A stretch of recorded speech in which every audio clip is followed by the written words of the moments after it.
komishanka doorashooyinka qaranka Soomaaliland ayaa ku dhawaaqay natiijada golaha wakiilada ee gobolka Togdheer. Gudoomiyaha komishanka doorashooyinka ee gobolka Togdheer Farxaan Cilmi Cali ayaa ku dhawaaqay liiska hordhaca ee golaha wakiilada ee gobolka Togdheer. Aan kaga dhawaaqayaa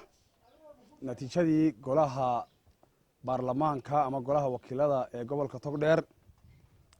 taasoo qodobka 130 ee xeerka guud ee doorashooyinka xeer number 19/2020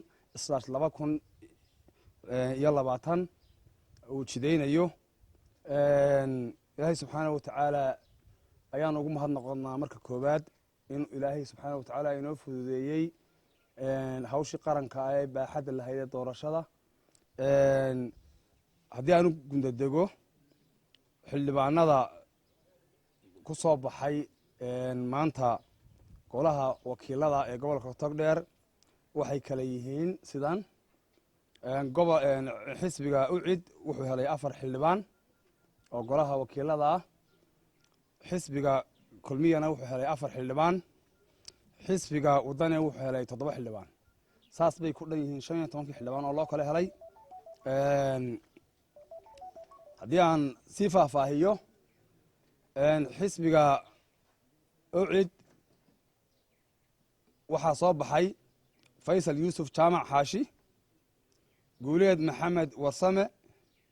Salabaan Axmed Carab Jaamac iyo Jamaal Cali Aadan Jaah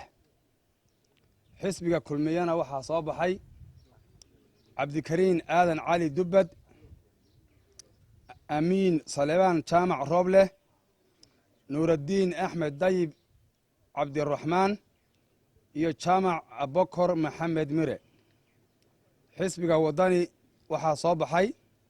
Xuseen Aadan Cabdi Axmed Xasan Axmed Cilmi Geelle Xasan Kayse Salebaan Nuur Warsame Faarax Food Axmed Maxamed Hurre Ducaale Cabdilaahi Yuusuf Axmed Abokor Axmed Maxamuud Cabdilaahi Jaamac Maxamuud Faarax Jaamac Maxamed todobada xildhibaan baa xisbiga wadanina u soo baxay saasay tiradii ku dhantahay